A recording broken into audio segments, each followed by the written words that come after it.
मैं अपना सत्संग सबसे पहले ये सुनाना शुरू करूंगा कि हम गुरुजी से जुड़े कैसे। 2003 में मैं उस वक्त दिल्ली में रहता था, करोल बाग के पास मेरे अपार्टमेंट में, और हमने गुड़गांव में अपना नया मकान बनाया DLF फेज 3 में, और हम वहाँ शिफ्ट कर गए। मगर हम पार्टली शिफ्ट किए क्योंकि हमें ये लगता था कि पता नहीं वहाँ दिल नहीं लगेगा तो हम दिल्ली वापस आ जाएंगे। तो 50% मैं अपना लगेज दे के आया था और 50% मेरा वहीं रह गया था जो है। तो इसी सिलसिले में मैं अपने ब्रदर इन लॉ, जो कि मेरी मिसेस के ब्रदर हैं, कर्नल अमिताभ, उनको मिलने उनके घर गए हम सुशांत लोग।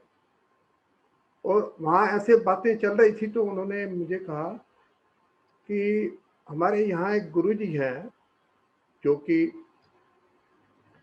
आप गुड़गांव के पास ही है उनका, तो एम्पायर स्टेट में, क्या आप उनके पास चलेंगे? मैंने उनको कहा देखो भाई, हम तो आर्य समाजी हैं, हम इन साधु संतों में किसी में ज़्यादा विश्वास नहीं करते, मगर आप कह रहे हैं तो कुछ हम चलने में कोई हर्ज नहीं है। क्योंकि हमारी उस वक्त सारी चीज़ें, सारे बच्चे सेटल थे, सब कुछ था, हमें कुछ मांगना नहीं था गुरुजी से। हमने कहा हम चल पड़ेंगे जो है। तो उन्होंने कहा जिस दिन मैं जाऊंगा तो फिर मैं आपको बता दूंगा, आप मेरे साथ चल पड़ना। हमने कहा भाई ठीक है। तो 3-4 दिन बाद उनका फोन आया।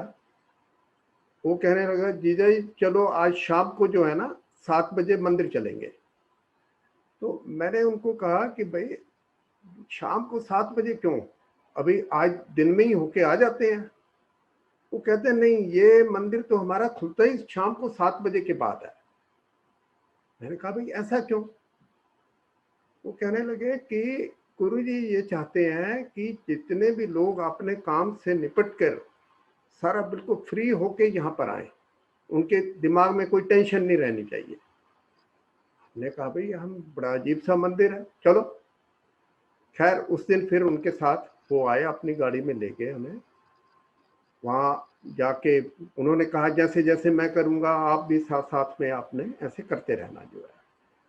तो गुरु जी के दरबार में गए, देखे एक साधु बैठे हुए हैं, बड़ी अच्छी ड्रेस में बैठे हुए हैं सिंहासन पर। तो हमने जाके उनके माथा टेका जैसे सब कर रहे थे। तो हमें, क्योंकि हम ज़रा लेट पहुँचे तो हमें जगह बहुत पीछे मिली वहाँ बैठने के लिए, हम वहाँ बैठ गए जो है। तो मैं इनको तरीके से कह रहा था कि वहाँ शब्द चल रहे थे, गुरबानी के शब्द चलते हैं कि आप आंखें बंद करके अपना मेडिटेट करो जो है। हम भी बैठ गए। असल में क्या है, आंटी के और मेरे घुटनों में भी थोड़ा दर्द होता था, तो हमें बैठने में ज़रा असुविधा थी, मतलब इतना कंफर्टेबली नहीं बैठते थे।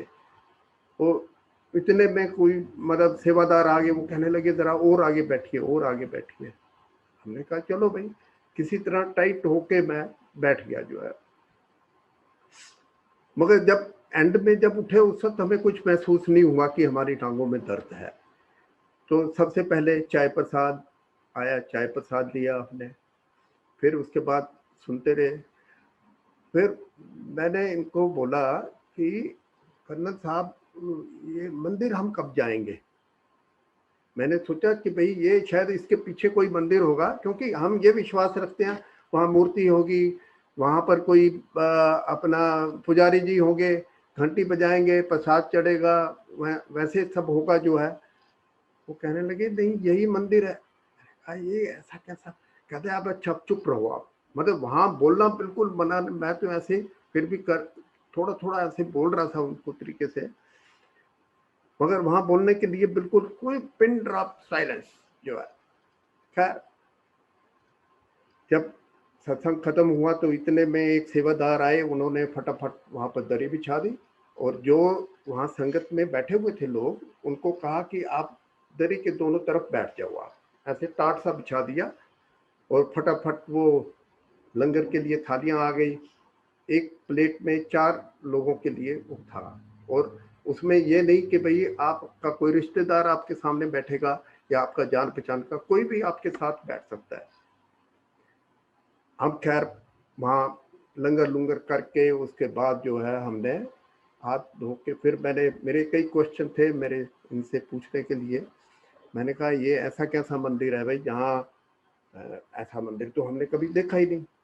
वो कहने लगे अभी आप देखते जाओ, आप एक बार जुड़ जाओ, यहाँ आना शुरू करो, और मैं इसकी गारंटी देता हूँ कि 6 महीने तक मैं आपको अपनी गाड़ी में लाऊंगा, अपनी गाड़ी में छोड़ूंगा।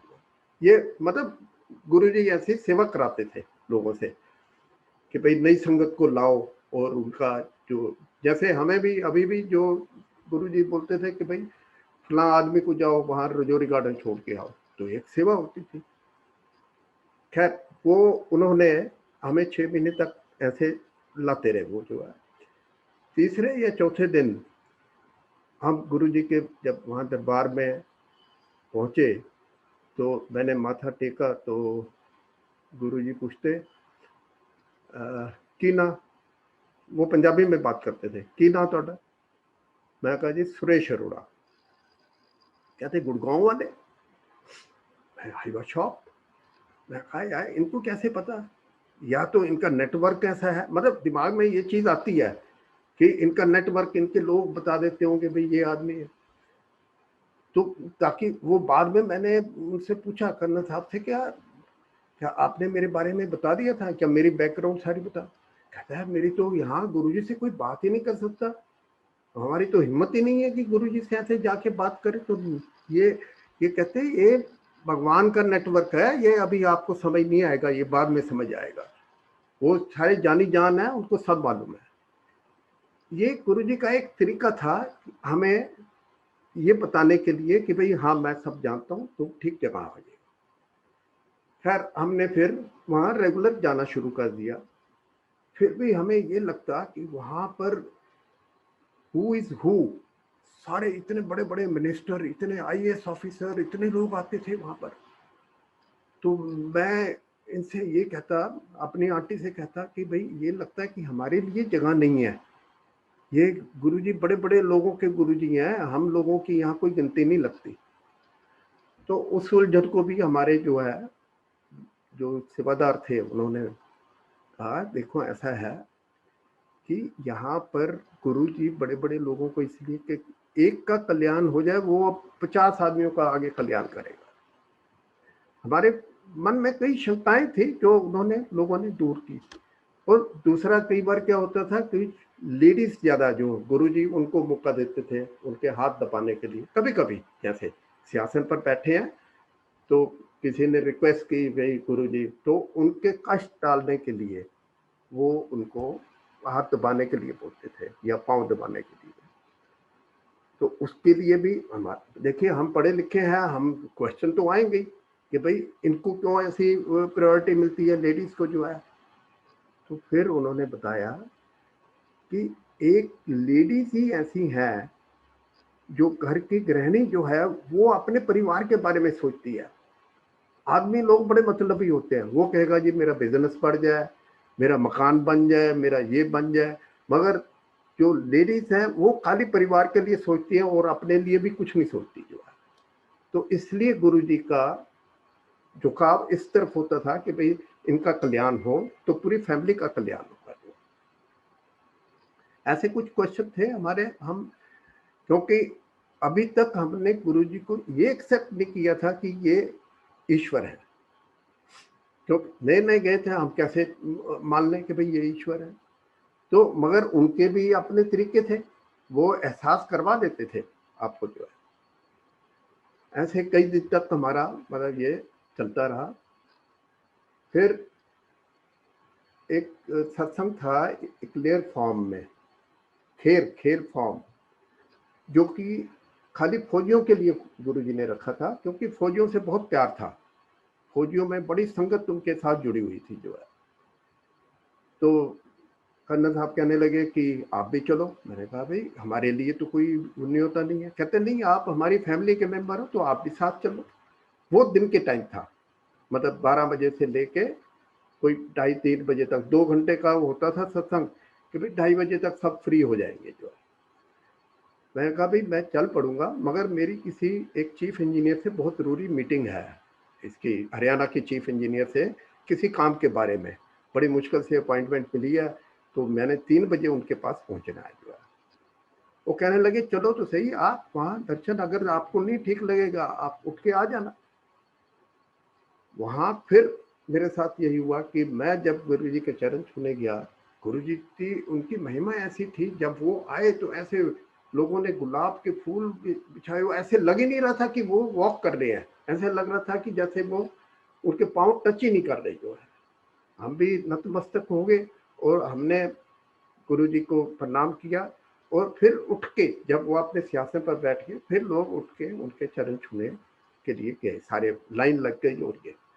जब मेरा नंबर आया तो वो गुरु जी कहते की चाहिए, मैं कहा जी गुरु जी आपका आशीर्वाद चाहिए। हमारे लिए यही बहुत था कि इतनी संगत में अगर हमारे से पूछ रहे हैं कि भाई की चाहिए, तो मैंने कहा जी मेरे को तो आशीर्वाद चाहिए। हम आके फिर बैठ गए, शब्द चल रहे थे, अपना कंसंट्रेट कर रहे थे। फिर थोड़ा सा ये भी होता है, इधर उधर देखते कौन कौन आए हैं लोग जो है, कि भाई हमारी कहीं गिनती भी है यहाँ या नहीं है। 2 बज गए, तो मैं करना था आपको कहूँ भाई मेरी तो मीटिंग है। वो कहता नहीं, यहाँ लंगर खाए बिना मत जाना, लंगर इससे डिवाइन प्रसाद, आप इसको जो है छोड़ के नहीं जाना किसी भी हालत में। मैं कहा यार मेरी मीटिंग है, वो क्योंकि हम दूर बैठे थे, वो मैं बार बार उठूं वो मेरे को फिर बिठा दे। कहते देखो अगर गुरु जी चाहेंगे तो आप लंगर खा के जाओगे, अगर नहीं चाहेंगे तो आप ऐसे चले जाओगे, मगर मैं तो आपको एडवाइस ये करूँगा। मैं बड़ा बेचैन हो रहा था कि भाई मेरी इतनी ज़रूरी मीटिंग है। मैंने इनको कहा कि मैं अपनी गाड़ी में चला जाता हूँ, आप मेरी आंटी को घर छोड़ देना जो है। कहने लगे अभी बैठो तो सही। और इतने में क्या हुआ कि कोई 2:45 बजे मेरे को फ़ोन आया, एक ऐसे वाइब्रेशन हुई, तो मैंने ऐसे उठा के भाई किसी के सामने बात नहीं की, ये बड़ा सत्संग था तो इसमें थोड़ी सी लिबर्टी मिल जाती थी। मैंने ऐसे झुक के कान में लगा के वो कहने लगे जी मैं चीफ इंजीनियर का पीए बोल रहा हूँ कि आज की मीटिंग जो है पोस्टपोन कर दी है। देखिए मेरे चेहरे पर मतलब एकदम से बिल्कुल ही ऐसा चमक आ गई एकदम। मैं कहा अब मैं केयर फ्री हूँ, अब मुझे कोई चिंता नहीं है। तो इन्होंने ऐसे पीछे मुड़ के देखा, तो अगर आपको जाना है, मैं कहा नहीं भाई गुरुजी ने इंतजाम कर दिया है। मतलब जिसको आप विश्वास हो जाता है ना, उसको ये लगता है कि जो जितने भी काम ये हमारे हो रहे हैं ये सब गुरु जी करा रहे हैं। तो इससे हमारा थोड़ा सा और वो हो गया। फिर उन्होंने समझाया कि भाई जब गुरु जी की इच्छा, आप अगर गुरु जी के दरबार में आए हो तो उनकी इच्छा के बिना नहीं आए, आप कितना भी कर लेते आप नहीं आ सकते थे, मगर जब उन्होंने आपको बुलाया तो आप आए हो। ऐसे ही गुरु जी के जन्मदिन का वो था सत्संग, वो बड़े मंदिर में होता था। उस वक्त तक बड़ा मंदिर तैयार हो गया था, तो वो काफी रात तक चल, रात को मतलब 7 बजे से चलता था, 11-12 बज जाते थे। जो मैं और आंटी जो है हम अपनी गाड़ी में ही, हमने कहा, वो करना साहब को कहा कि नहीं हम अपना आप चले जाएंगे। वो भी पहुंचे, हम भी पहुंचे वहां पर। अच्छा वहाँ जब सत्संग खत्म हुआ हमें बड़ा अच्छा लगा, वहाँ बड़े आर्टिस्ट वगैरह आए हुए थे। गुरुजी जो है ना लोक गीत वगैरह भी सुनते थे सत्संग के बाद, जो शब्द वाणी के बाद फिर वो थोड़ा सा कुछ एंटरटेन, कुछ आर्टिस्ट बुलाए हुए थे। वो जो आर्टिस्ट कोई मिसेस शर्मा थी, उन्होंने भी अपने सत्संग सुनाए कि भाई मैं कुछ और सोच के आई थी और यहाँ पर तो गुरुजी का चमत्कार देख के वो कहने लगी मेरे को कोई इसके लिए पैसे नहीं चाहिए, नहीं तो अदरवाइज जितने आर्टिस्ट हैं ये अपना पैसे मांगते हैं कि भाई हाँ परफॉर्म करेंगे हम वो करें। उसने भी अपना सत्संग सुनाया और हमें बड़ा अच्छा लगा। वहाँ बड़े मंदिर में ओपन पे सारा ये हो रहा था जो है। अब हम वापस आ रहे थे। अच्छा आंटी मेरी जो है ना, हमारे पास 2 गाड़ियां हैं, वो छोटी गाड़ी चलाती है, इंडिका, वो टाटा की इंडिका होती थी। वो ज़्यादा बड़ी गाड़ी को चलाने में उनकी ज़रा हिम्मत नहीं होती थी। अब रात को फंक्शन ख़त्म हुआ तो हमने सोचा, मैंने आंटी को कहा कि अभी सड़क ज़्यादा खाली है, कोई ज़्यादा ट्रैफिक नहीं है, तो 1 बजे है तो आप जो गाड़ी चला लो जो है, प्रैक्टिस कर लो, मैं साथ में बैठा। तो उन्होंने, हमने सीट बदल दी, वो आके आगे बैठ के चलाने लगी। अच्छा ये उस वक्त जो हमारी मेट्रो वगैरह नहीं बनी थी, जो उन दिनों में जो है ना 2005-6 में जो है मेट्रो नहीं बनी थी, सड़क टाइट थी थोड़ी सी। एग्जैक्टली गुरु जी का जो वहाँ छोटा मंदिर है जिसको हम कहते हैं एम्पायर स्टेट, उसके बाहर ही एक चौकी लगी हुई थी, चेक पोस्ट पुलिस वालों की। रात को 11 बजे के बाद वो चेक पोस्ट लगा देते हैं और चेक करते हैं कोई भाई ड्रिंक करके तो नहीं जा रहा है, लाइसेंस कोई गलत आदमी ना जा रहे हो। तो उन्होंने बड़ी टाइट कर रखी थी जगह, और थोड़ी सी जगह उनकी चौकी और उसके बीच में थी जो है। तो जैसे ही उस सड़क पर आए तो आंटी एकदम घबरा गई कि ये पुलिस वाले खड़े हैं। तो मैंने कहा घबराओ मत, उसमें क्या है, तुम्हें ड्राइविंग तो आती है, तो आप जो है धीरे धीरे, वो रोक रहे हैं तो आप धीरे धीरे रोक लो। अब इनका पता नहीं क्या हुआ, सैंडल इन्होंने उतार के अपने वो मतलब चलाती थी, हाई हिल की सैंडल थी ना, वो चलाई इन्होंने गाड़ी। तो वो ब्रेक पर पांव रखे, ब्रेक ना लगे, तो फिर इन्होंने एक्सीलरेटर पर रखा तो वो स्पीड बढ़ गई एकदम। मेरे तो घबराहट हो गई। मैंने कहा ये पुलिस वाले वहां खड़े हैं, उधर गाड़ियां खड़ी हैं और बीच में थोड़ी सी जगह है। मैं सच में माने, मैंने ये सोच लिया कि भाई आज तो हम दोनों के खत्म, और पता नहीं हमारे बच्चों को कनाडा में कौन इन्फॉर्म करेगा। एकदम आ जाता है ना दिमाग में कि भाई आज तो गए हम। पता नहीं कुछ ऐसी शक्ति थी क्या थी कि ये 4 फुट की जगह में से ये आंटी निकाल के ले गई एकदम। अब जब ऐसे बाहर निकले तो अच्छा, आंटी के पास उस वक्त अपना लाइसेंस भी नहीं था। तो मैंने आगे जाके ना एकदम हैंड ब्रेक लगाई, क्योंकि पहले एकदम ख्याल ही नहीं आया, इतनी टाइट जगह देख के मैंने हैंड ब्रेक लगाई। मैंने क्या किया, फिर हमने सीट बदल दी। मैंने कहा क्योंकि मेरे पास तो लाइसेंस है, मैं हैंडल कर लूंगा, तो आपको बड़ा मुश्किल हो जाएगा बिना लाइसेंस के जो है। हमने अंदर ही अंदर सीट करी और फिर धीरे धीरे चलना शुरू किया। और इतने में मोटरसाइकिल पी पी पी करते पुलिस वाला जो है वो आ गया। कहते जी आपने तो हमें मार देना था, ये हमें तो बिल्कुल उम्मीद ही नहीं थी, हम तो सारे खत्म हो जाते। तो चलिए वापस। तो आगे से मोड़ के हम वापस आए वहां पर। तो aunty was a principal at that time. वो घटोरनी एक वहाँ स्कूल है, वहाँ गुरु जी के वहाँ से कोई 4-5 किलोमीटर पर होगा वो जो है इस आश्रम से। वहाँ प्रिंसिपल हैं, उनके वहाँ पुलिस वाले आते हैं जब एग्जाम वगैरह होते हैं, SHO सबको जानती हैं आंटी। तो इन्होंने बड़ा प्लीड किया। इन्होंने कहा जी मैं यहाँ पर प्रिंसिपल हूँ और मैं कोई गलत काम तो नहीं करूँगी। कहते जी हम नहीं जानते, जो आपको रोका गया आप नहीं रुके, दूसरा आपने ऐसा ड्राइव किया डेंजरस, मतलब जो हमारी लाइफ खतरे में थी, उसने किसी को फोन पर ही 100 पर भी कर दिया। और थोड़ी देर में जो है वो जीप में इंस्पेक्टर आ गया, जो है बड़ा ऑफिसर आ गया उनका। तो उसने उनके कान में कुछ कहा कि भाई ये देखो, क्योंकि पुलिस वालों को तो हमारे वहाँ इंडिया में तो क्या होता है कि कोई मुर्गा फंस जाए तो भाई पैसे पूसे लेके अपना जो हो जाएगा जो है। और हमें अंदर से चिंता थी कि भाई इनके पास लाइसेंस भी नहीं है, पता नहीं कितने कितने एक्ट लगा के हमें परेशान करेगा जो है। क्योंकि वो जो छोटा वो सिपाही था वो तो कह रहा था कि थाने चलो, मगर इतने में जब ये आ गया तो हमने कहा चलो। फिर उसने पूछा कि भाई आप इतनी रात को कहाँ से आ रहे हो। मैं कहा जी गुरु जी का जन्मदिन था, वहाँ फंक्शन था बड़े मंदिर में, हम वहाँ से आ रहे। अरे वाह। उसको कहता है यार कैसे कैसे लोगों को पकड़ के लाती हो आप, मुझे तो ऐसे आपने डरा दिया, जाने दो इनको। ना उन्होंने लाइसेंस पूछा, ना उन्होंने कुछ हमारे पेपर देखे, कुछ नहीं देखा। अब यार इतनी तसल्ली हुई, मैंने कहा यार गुरुजी ने तो आज बचा लिया। और देखो ये गुरुजी के बिल्कुल जहाँ एम्पायर स्टेट का गेट है उसके बाहर की बात है। ये सब लोग जानते हैं, वहां रात को चौकी लग जाती थी इनकी, चेक पोस्ट जो है। हमने कहा भाई अब अगले दिन जो भाई हम जब जाएंगे मंदिर पहले गुरुजी का शुक्रिया करेंगे।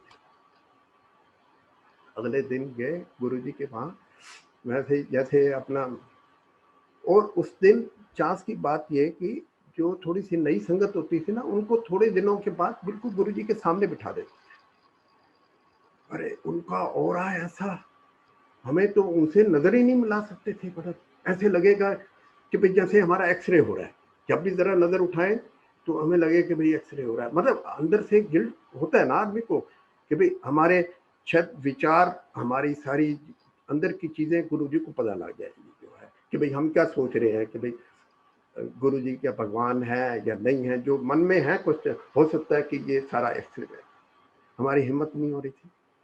खैर लंगर करने के बाद जब माथा टेकने के लिए आंटी ने सोचा कि भाई गुरु जी का मैं शुक्रिया करूँ जो है। आंटी जी ने हाथ जोड़ के, मतलब हिम्मत नहीं हो रही थी बोलने की क्योंकि रश था वहां पर, इतना सारे लाइन में खड़े हैं। तो गुरु जी मुस्कुरा के इनको कहते ऐसे ऐसे हाथ से, चलो चलो चलो चलो। तो आंटी फिर बाहर आके बोली कि भाई मेरे को ऐसे गुरु जी ने चलो चलो चलो क्यों। तो वो एक और अंकल खड़े थे, वो कहते वो आपको आशीर्वाद दे दिया, उन्होंने कहा भाई ठीक है तुम चलो, मतलब उनको ये सब मालूम था। और उन्होंने हमें कहा कि अब जाओ आराम करो। तो ऐसे हमारे जिंदगी में कई कितने इंसिडेंट हुए हैं जो कि, अच्छा जब ये वाली बड़ी वाली कार हमारी ये मारुति स्टीम थी हमारे पास, तो उस वक्त मैंने आंटी को कहा अब ये सिग्नल मिल गया कि हम ये गाड़ी बेच के नहीं लें, क्योंकि ये एक्सीडेंट होते होते बचा है, तो आप नहीं ले लेते हैं। तो हमने फिर नई गाड़ी ले ली, होंडा सिटी। अब हमने कहा ये गाड़ी तो गुरु जी से ब्लेस कराएंगे हम जो जरूर।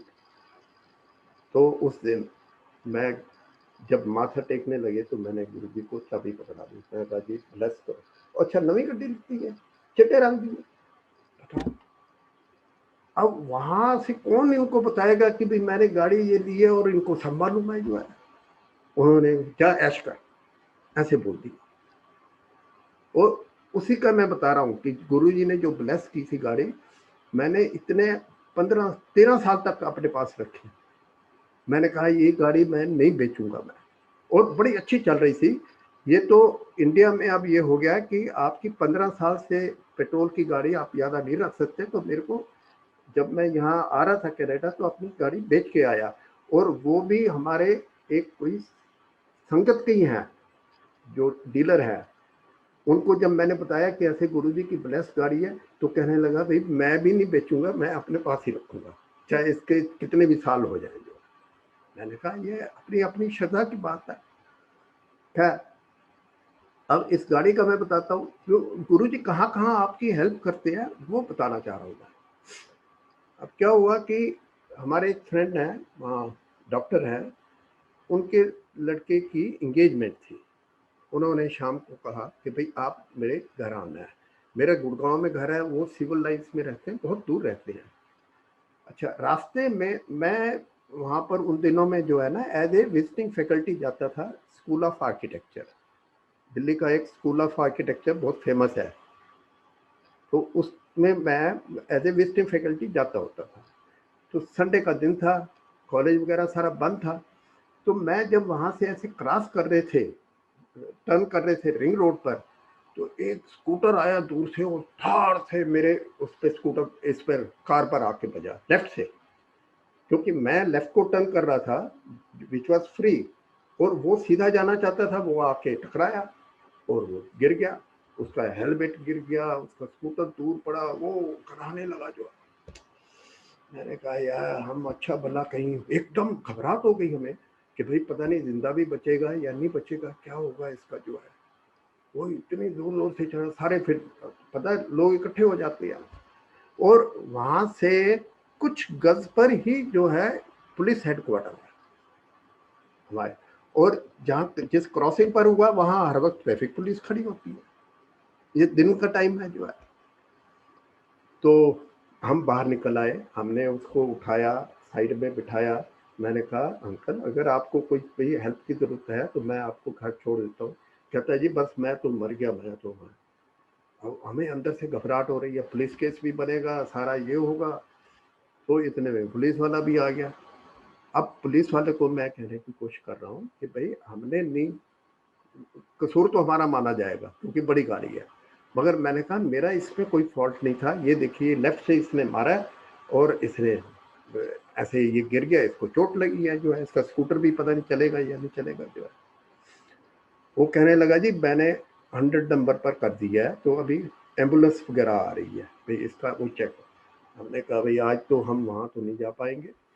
फिर मैं उसको पुलिस वाले को कन्विंस करने की कोशिश कर रहा था। मैंने कहा जी ऐसा है, मैं यहाँ पढ़ाता हूँ, मैं यहाँ पर प्रोफेसर हूँ और यहाँ पर पढ़ाता हूँ। ये कॉलेज बिल्कुल कोने में ही है, वो बिल्कुल उसके सामने ही, कॉलेज के सामने ही हमारा एक्सीडेंट हुआ था।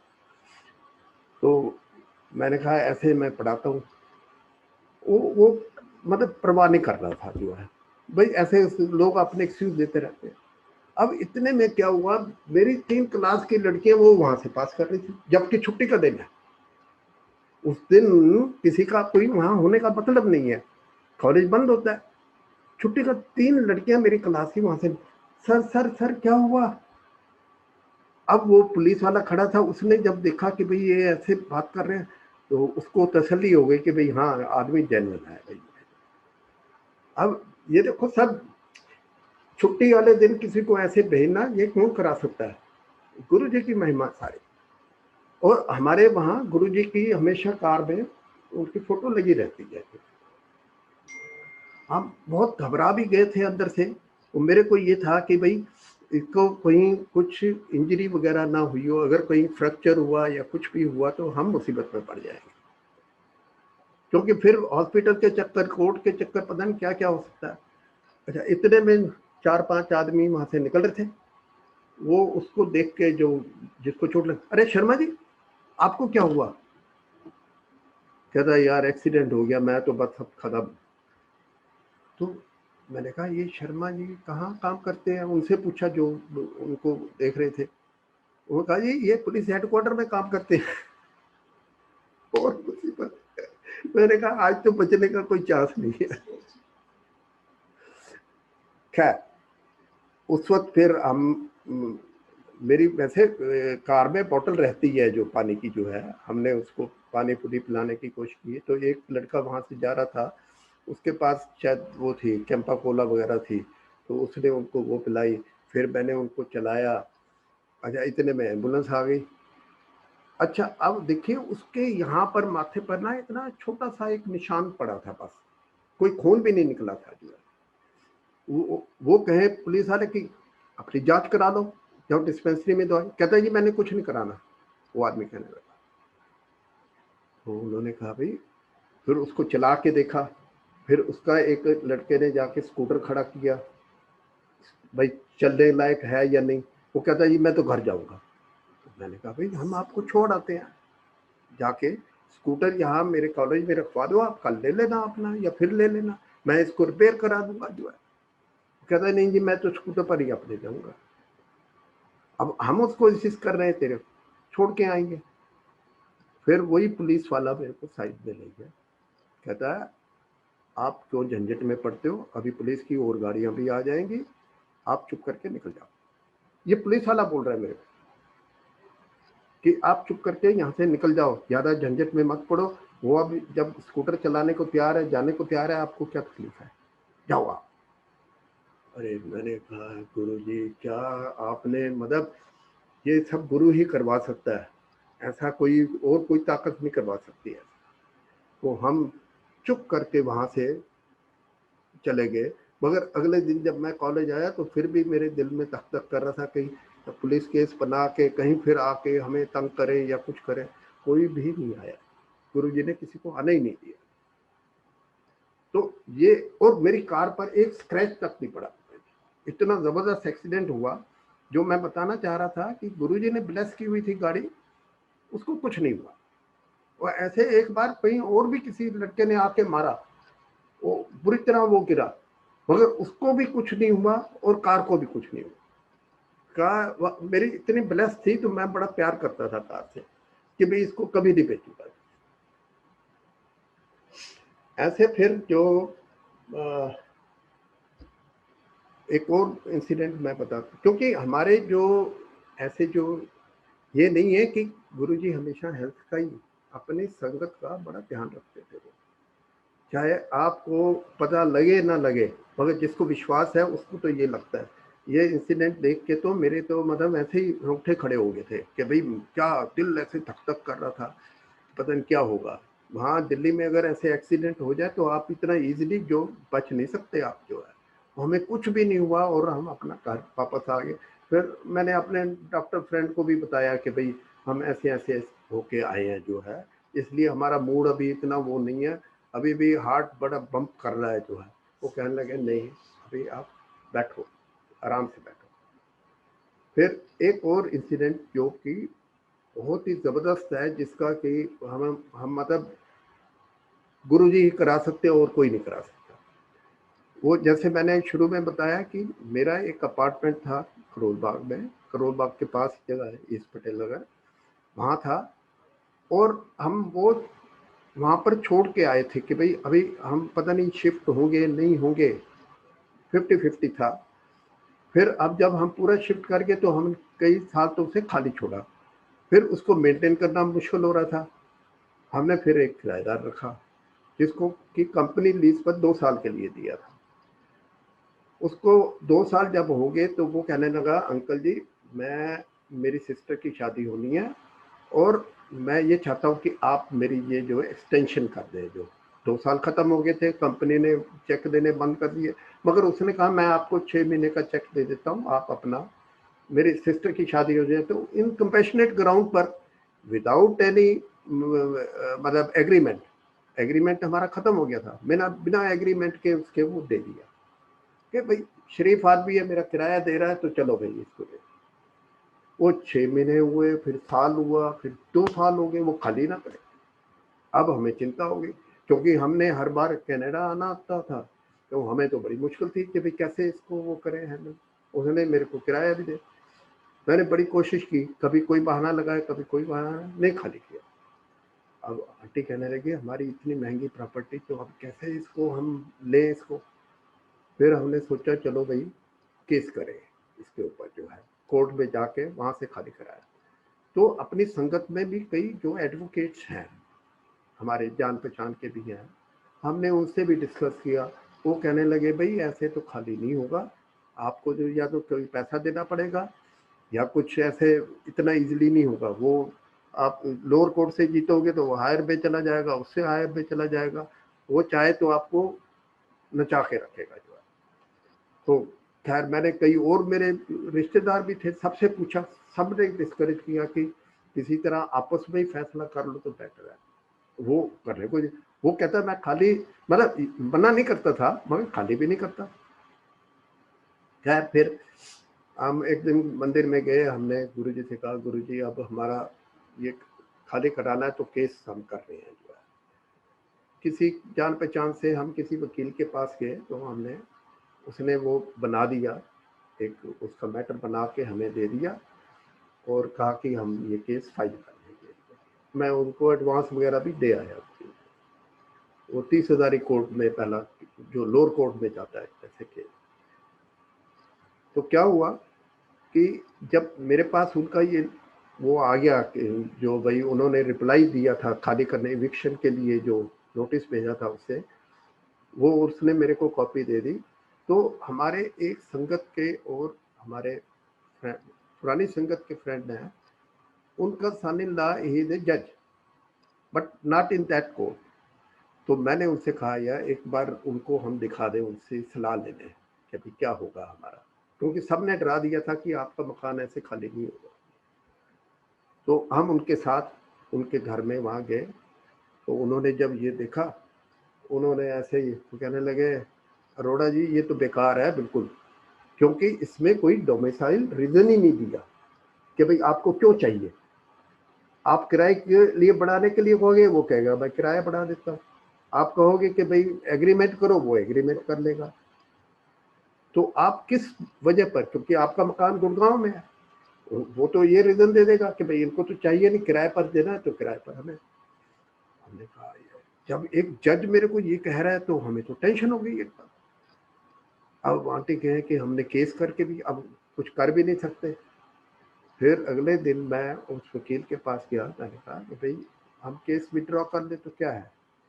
कहता है यार अब तो हमने फाइल कर दिया, विड्रॉ करने का तो कोई मतलब नहीं है जो है।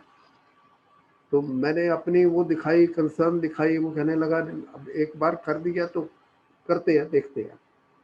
तो अक्टूबर में हमारी फर्स्ट पेशी हुई वहाँ, जिसमें कि उनके वकील ने, मेरे टेनेंट के वकील ने खूब बोला और मेरा वकील बिल्कुल चुपचाप खड़ा था। उन्होंने सारे कागज़ ले लिए, सारे मतलब आपस में एक्सचेंज करने लगे। तो जज साहब, एक यंग से लड़का था, उसने कहा कि next hearing will be in February. फरवरी में जो है, अक्टूबर से मतलब 3 महीने का टाइम उन्होंने। अब हम कोशिश कर रहे थे कोई जान पहचान का निकले, कोई वो नहीं निकला। जिस दिन हमारी पेशी थी उस दिन मंगलवार था, जबकि मंदिर बंद होता है। तो मैंने आंटी को कहा कि मैं तो मत्था टेक के जाऊंगा गुरुजी के यहाँ। और ऐसे ही जब गाड़ी में ड्राइव करके आ रहे थे, मैंने आंटी को बोला, भाई हमने तो गुरुजी से कभी कुछ नहीं मांगा, मगर गुरुजी हमारा कुछ निवारण ही नहीं कर रहे।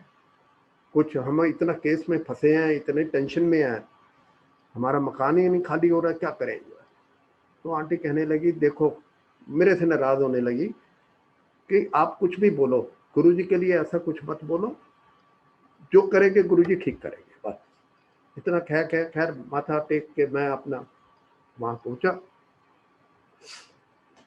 क्योंकि गुरुजी के यहाँ से माथा टेक के गए थे। वहां जाके पता लगा कि देखिए गुरुजी कहाँ कहाँ आपकी कैसे मदद करते हैं। कि मेरे टेनेंट का जो एडवोकेट ही नहीं आया, वो बेचारा फोन पर लगा हुआ है, क्योंकि वही आगे बात करेगा ना, एक्सटेंशन लेनी है या जो भी है, जो जवाब देना है सारा जो है। मैं उसे कह रहा हूँ कि भाई तुम अपना पता करो, उसको बुलाओ। अच्छा, इतने में मेरा भी जो एडवोकेट था ना, वो सीनियर था थोड़ा सा, तो उसका कहीं और केस होगा, वो भी वही कहीं गया हुआ था। थोड़ी देर में मेरा वकील भी आ गया। ये तो जज ने ये कहा, हमारा नंबर भी बड़ी जल्दी आ गया।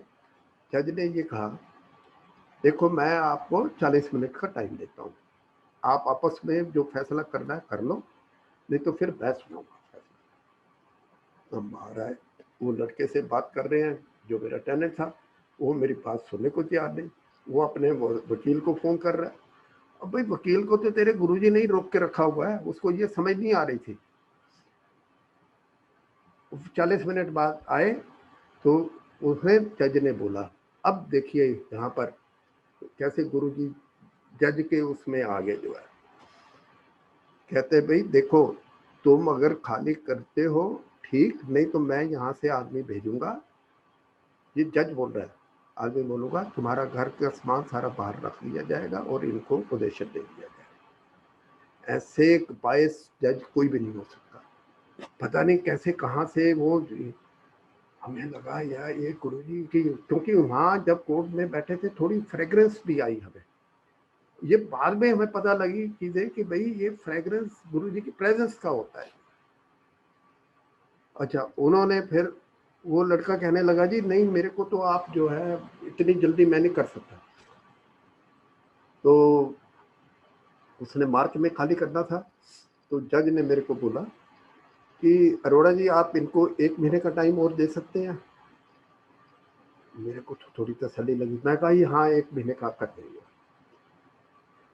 तो फिर उन्होंने ऑर्डर में लिखवाया। इतने में मेरा वकील भी आ गया, फिर वो थोड़ा मॉडिफाई करवाता गया ऑर्डर्स को, कि this is only for rent, इनका आप दोगे, क्योंकि उसने मेरे को जो रेंट दिया था, चेक दे दिया था एक 6-7 महीने का, मैंने वो उसको कैश नहीं कराया था, जो है मैंने वापस कर दिया था। तो उन्होंने कहा इनका सारा बकायदा रेंट दोगे, और अप्रैल का भी जो आपके एग्रीमेंट के अलावा उसका भी 7 तारीख को आप इनको पैसे जमा कर दोगे, और 30 31 का महीना होता है ना, 30 को आप खाली कर जाओगे। अभी भी हमें अंदर से तसल्ली नहीं हुई थी। तो मेरा वकील कहता है भाई तो तुम्हारी फेवर में है सारा ये। मैंने कहा यार हमें तो विश्वास नहीं है, क्योंकि ये हो सकता है स्टे ले। तो कहता है जो यहाँ ऑर्डर उसने जज ने लिखवाया ना, तो अगर बड़े भी उसमें जाएगा, वहाँ भी उसको ये फैसला नहीं मिलने वाला, जो है उसकी फेवर में नहीं जाने वाला। तो उन्होंने फिर अपना वहाँ से हम चले आए। तो आप आंटी बिलीव करोगे कि वो लड़का 30 की बजाय 22 को मेरे घर में आया, सारे पैसे दे गया मेरे को, और उस रात के टाइम आया वो ना, मेरे ख्याल वो शायद एक्सपायरी डेट से पहले आ गया वो सारा। वो कहता है जी मैंने खाली कर दिया है, आप अपना ये पोजीशन ले। अब आंटी ये चमत्कार तो गुरु जी कर सकते हैं। ये मतलब मैं जितने वो जज साहब पे हैरान थे, जिनको ये जब पता लगा कि भाई ऐसे मेरी दूसरी हेयरिंग थी ये, जबकि हम गुरु जी थोड़ा नाराज हो रहे थे। फिर आंटी तो खुश, आंटी कहती देखा मेरे गुरु जी ने क्या किया है। मतलब ये कुछ ऐसी चीजें हैं जिसका कि मैं बड़ा मुश्किल होता है इसको वर्णन का। सत्संग मेरे पास और भी हैं, मगर हम उनको बाद में सुनाएंगे। अब एक बहुत जरूरी बात मैं करना चाहता हूँ, वो ये कि यहाँ पर इम्पोस्टर पड़े आ गए हैं आजकल। इंडिया में भी कई लोग ऐसे हैं जो जैसे पुरानी संगत का है, तो आप उनको कहते हैं ना जी हाँ हम आपसे मिलकर बड़ी खुशी हुई, आप हमें सत्संग सुनाइए अपना सारा, तो उनको कुछ अहम सा हो जाता है और वो सेल्फ स्टाइल बन जाते हैं, अपने घर में दरबार लगाना शुरू कर देते हैं। और ऐसे मंदिर वाले कहते हैं कि ऐसे लोगों से बचो, गुरु जी से डायरेक्ट कनेक्शन करो आप, इसका कोई मीडिया नहीं है। आप ये सोचें कोई आपको गुरु जी से मिलवा देगा, तो नहीं है। और ऐसे ऐसे लोग भी हमने सुने हैं जो वैंकूवर में भी आए हैं और इसमें भी गए हैं, उनकी टिकट अरेंज की गई, उनकी टिकट ठीक है, टिकट अरेंज की, मगर उन्होंने आके यहाँ कहा जी हमें गुरुजी ने पावर दी है, हम आपका लोटा ब्लेस करेंगे, इतने लोगों को ब्लेस करना है, 11 लोगों को ब्लेस करना है, तो हमें चढ़ावा मांगा है उन्होंने। तो इसलिए मेरी सबसे संगत से ये गुजारिश है कि इन चक्रों में बिल्कुल ना पड़े, गुरु जी से डायरेक्ट जुड़े आप, आपको अपना आप ही महसूस होगा। और ऐसे कई लोग हैं जो ऐसे मिसलीड हो जाते हैं, जो जिनको और उनका गुरुजी फिर बाद में ध्यान रखते हैं। कुछ ऐसे केसेस हुए हैं, उनमें उन जो संगत ने ऐसा किया उनके साथ बहुत बुरा हुआ, क्योंकि हम नहीं चाहते थे कि ऐसा हो, मगर वो उनके साथ गुरुजी ने अपना आप किया। जो गुरुजी की मर्जी से ही सब हो सकता है। तो इसलिए प्लीज अगर आपको कोई बाहर से संगत या कुछ ऐसा कहे कि हम चमत्कार दिखाएंगे या हमें गुरुजी ने पावर दे दी है, कई तो ऐसे भी है। भाई एक भगवान शिव कहाँ किसको पावर दे सकते हैं? भगवान शिव तो अगर आएंगे तो खुद आएंगे जो है। तो गुरुजी खुद ही आए थे ना लोगों का वो करने के लिए। तो मतलब इस मंदिर में ऐसा है कि कोई गद्दी नहीं है, जैसे कई धर्मों में आपने देखा होगा कि गद्दी पास हो जाती है, यहाँ ऐसा कुछ नहीं है। वो ऊपर है गुरुजी, वो हर वक्त हमारे साथ है, हमारा ध्यान रखते हैं। तो इसके साथ ही मैं अपना सत्संग कट शॉर्ट करता हूँ। बाकी बाद में भी कुछ और सत्संग होंगे, वो सुनाएंगे आपको, मगर आज के लिए मेरे ख्याल इतना ही काफी है। आगे अंकल आपने अभी जो लास्ट में शेयर किया है उसके लिए बहुत बहुत शुक्राना आपका, टू शेयर दैट, बहुत इम्पोर्टेंट आपने इंफॉर्मेशन। यहाँ पर वैंकूवर में हुआ है और मंदिर वालों की तरफ से मुझे इंस्ट्रक्शन मिली थी लोगों को गाइड करो, क्योंकि हम मंदिर से बहुत पुराने जुड़े हुए हैं और अभी भी जुड़े हुए हैं। तो उन्होंने कहा कि जो लोगों की गलतफहमी है कि कोई किसी मतलब कोई विचोला नहीं आ सकता, आप गुरुजी से डायरेक्ट जुड़ो, डायरेक्ट बात करो गुरुजी से, उनकी फोटो से बात करो, आपको सारे जवाब मिलेंगे। आप शब्द लगाओ, उसमें सब आपको जवाब मिलेंगे। हमारे तो ऐसे ऐसे एक्सपीरियंस हुए हैं कि बहुत टाइम शॉर्ट रहेगा कि इन सबको ऐसे एक्सप्लेन करने में, मगर हमारे कण कण में हर चीज में गुरु जी का वो है। हम तो ये सोचते हैं कि अगर हम सुबह उठे हैं तो गुरु जी की वजह से उठे हैं। आजकल जैसे कोरोना में जितना चल रहा है तो लोग इतने घबराए हुए हैं, मगर गुरु जी की मेहर से हमारे जितने भी सत्संग की जान पहचान के हैं, अभी किसी को कोई कोरोना की कोई प्रॉब्लम नहीं। तो इसलिए मेरे सारी संगत को बहुत बहुत नमस्कार। और आप अपना गुरु जी से बस जुड़े रहें, गुरु जी पर विश्वास रखें। अगर आपको विश्वास है तो आपको लगेगा सब कुछ वैसे ही हो रहा है, अदरवाइज जिसको विश्वास नहीं है वो कहेगा ये तो होना ही था। अब एक छोटा सा मैं इंसिडेंट बता देता हूँ। जो गुरुजी नॉर्मली कहते थे कि आप मांगो मत, मानो आप। तो एक छोटा सा इंसिडेंट, एक छोटा लड़का अपने फादर के साथ कहीं दुकान पर शॉपिंग पर गया। तो वहाँ कुछ शॉप में देख रहे थे, ग्रोसरी की शॉप थी। तो वहाँ के दुकानदार ने, छोटा सा बच्चा था, उससे कहा बेटा ये टॉफी ले लो। तो बच्चा कहने लगा नहीं अंकल मैंने टॉफी नहीं लेनी। तो उसने बड़ा इंसिस्ट किया, उन्होंने मना कर दिया। फिर उस दुकानदार ने क्या किया, अपनी मुट्ठी भर के उसको टॉफी दी, उसे फट से ले ली। तो उसके फादर कहने लगे जब नीचे दुकान से बाहर आए, तेरे को जब वो कह रहा था तो देख उससे क्यों नहीं ली? वो कहता है कि मेरी तो छोटी सी मुट्ठी है, मेरी मुट्ठी में तो 3-4 टॉफियां ही आनी थी। अब वो अंकल ने जो भर के दिए हैं तो मेरे को कितनी सारी टॉफी मिल गई। ऐसे ही गुरु जी का है कि हम मांगते हैं छोटी छोटी चीजें, वो पता नहीं क्या देने को तैयार बैठे हैं हमारे लिए। तो इसलिए मानो गुरु जी को, वो अपनी मर्जी से अपना आप जो आपके लिए अच्छा है वो सब देंगे। जय